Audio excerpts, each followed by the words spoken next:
Olá, caríssimos irmãos e irmãs, que a paz e a alegria do Senhor ressuscitado esteja e permaneça em vossos corações. Sejam todos muito bem-vindos a esse nosso momento de partilha e meditação da Palavra de Deus. Que alegria poder contar com a sua presença amiga e fraterna em mais um vídeo aqui nesse nosso canal do YouTube.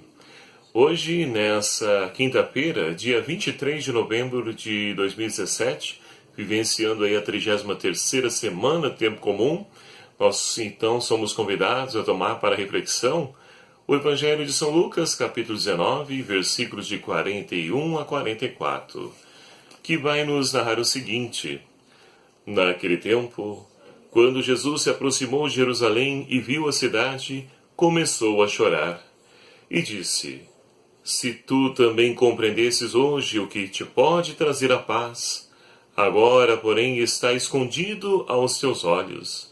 Dias virão em que os inimigos farão trincheiras, te sitiarão e te apertarão de todos os lados. Esmagarão a ti e teus filhos, e não deixarão em ti pedra sobre pedra, porque não reconhecestes o tempo em que fostes visitada. Palavra da salvação. Glória a vós, Senhor. Caríssimos irmãos e irmãs, estamos aí celebrando a última semana deste nosso ano litúrgico e estamos acompanhando a liturgia no decorrer da semana que vai nos preparando para a solenidade que nós iremos então celebrar no próximo domingo, a solenidade de Cristo, Rei do Universo. E as leituras então traz para nós um teor que vai nos narrar o fim último do ser humano, onde nós então somos convidados a tomar e principalmente a refletir sobre a nossa caminhada e a nossa existência nesse mundo e para a vida futura, a vida em Deus. E aí nós temos então o Evangelho de São Lucas, nesse capítulo 19, que vai nos narrar, como nós acabamos de ouvir, Jesus que chora diante de Jerusalém. E chora porque Jerusalém não conseguiu então enxergar aquele que estava visitando. E se nós então ali prestarmos atenção e recordarmos, o Antigo Testamento está cheio de promessa, principalmente nos profetas, Isaías um deles, onde então narra para nós a vinda de Deus. O Messias queria vir, e esse Messias veio. Veio, se encarnou, assumiu a nossa condição humana, caminhou no meio do povo, ensinou, mas estes não o conheceram. Porque ficaram então presos à visão física, não conseguiram transcender, ou seja, enxergar além daquela realidade física e perceber Deus visitando o seu povo.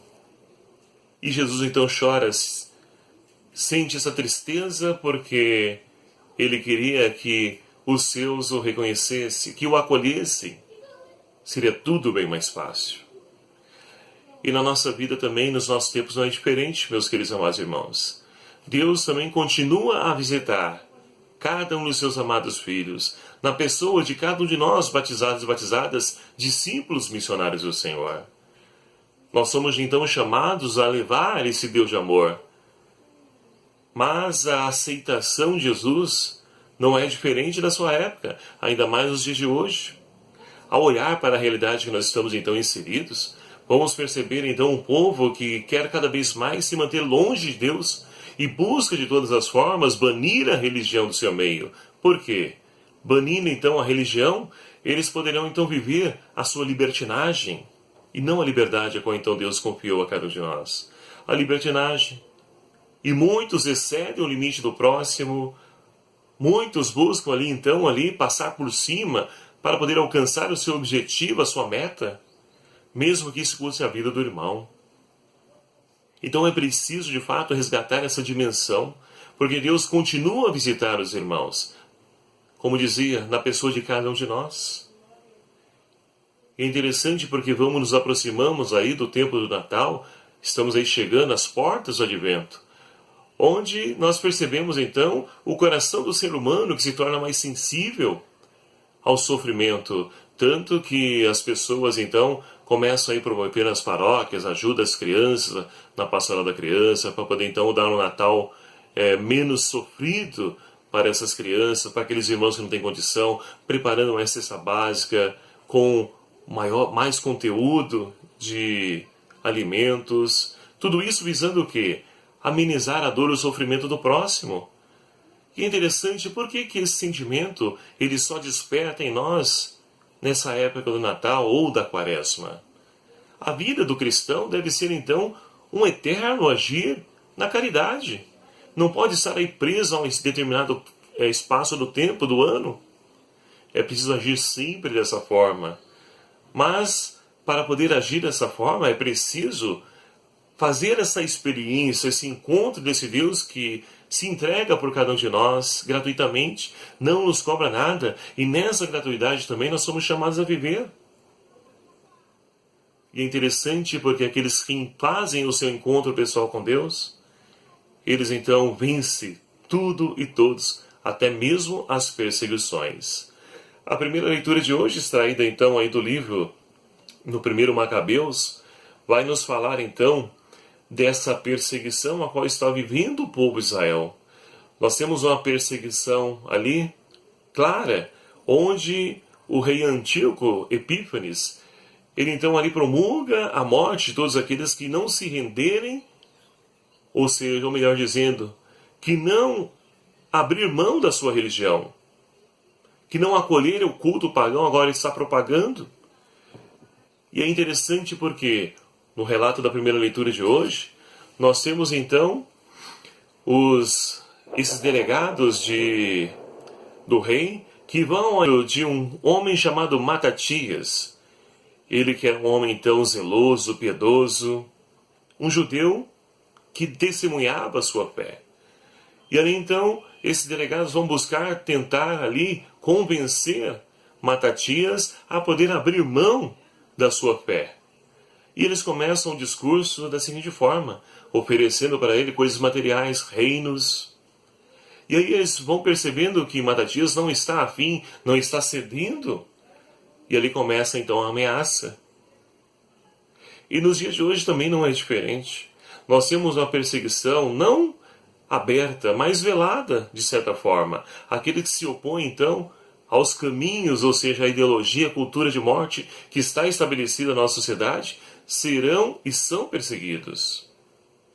Mas quando nós, e como dizia, quando nós fazemos esse encontro com Deus, e temos esse Deus que está ao nosso lado, nos fortalecendo, nos ajudando, nos conduzindo, nós não deixamos nos seduzir por propostas baratas, custe o que custar em nossa vida.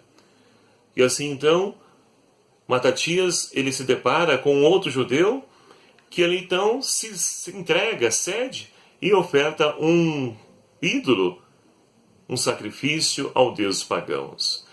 E a ira então inflama ali Matatias, que mata não somente o seu irmão judeu, que tivera tal atitude, mas como também todos os delegados do rei Antíoco. E assim então, queridos amados irmãos, Matatias foge com todos os seus e exorta o povo, aqueles que quiserem ser fiéis à aliança do Senhor, sigam-me. E muitos então vão ao encontro, fogem para a montanha. Mas para quê? Não com medo. Fogem para poder então ali traçar ali planos para poder então lutar contra o exército de Antíoco.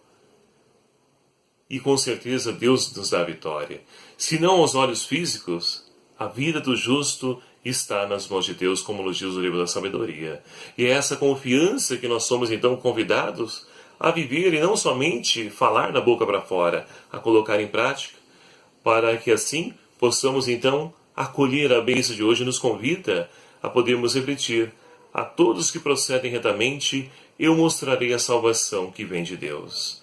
Deus não nos deixará ali entregue à nossa própria sorte, à morte. Mas a nossa vida, quando nós então depositamos ela na mão de Deus, ela permanece nele. E ele nos dá a vida em plenitude, a vida eterna. Portanto, queridos amados irmãos, que nós possamos então, nessa reta final desse nosso ano litúrgico, abrir o nosso coração à caridade, não somente nesse tempo, mas possamos crescer cada vez mais nessa caridade, ajudando os nossos irmãos menos favorecidos, levando o anúncio do Evangelho, o amor de Cristo aos corações, para que assim então nós possamos transformar nessa realidade que nos cerca e possamos colocar Deus no seu devido lugar, que é no centro da vida do ser humano. Que Maria Santíssima nos ajude nessa nossa empreitada, para que nós possamos então dar testemunho do seu Filho amado, Jesus Cristo. Louvado seja o nome do nosso Senhor Jesus Cristo, para sempre seja louvado. Meu querido e amado irmão, muito obrigado a você que faz parte dessa nossa família, você que se inscreveu em nosso canal, você que nos acompanha, compartilha esse vídeo, muito obrigado. E você que ainda não se inscreveu no nosso canal, não perca a oportunidade, clique aqui embaixo em inscrever-se, ative também o sininho aí para que você possa receber as notificações dos vídeos que eu vou postando aqui. E vamos então compartilhando, fazendo o reino de Deus crescer no meio de nós, porque como Jesus mesmo nos ensina, o reino de Deus é como um fermento, que quando nós então vamos mexendo na massa, ela vai crescendo e esse reino também cresce no meio de nós. O Senhor esteja convosco, Ele está no meio de nós. Por intercessão do Imaculado Coração de Maria, abençoe-vos Deus Todo-Poderoso, Pai, Filho e o Espírito Santo. Amém. Um abraço a você, meu querido amado irmão, fique na paz e que o Senhor permaneça em vossos corações. Até o próximo vídeo, se o Senhor assim nos permitir. E espero por você.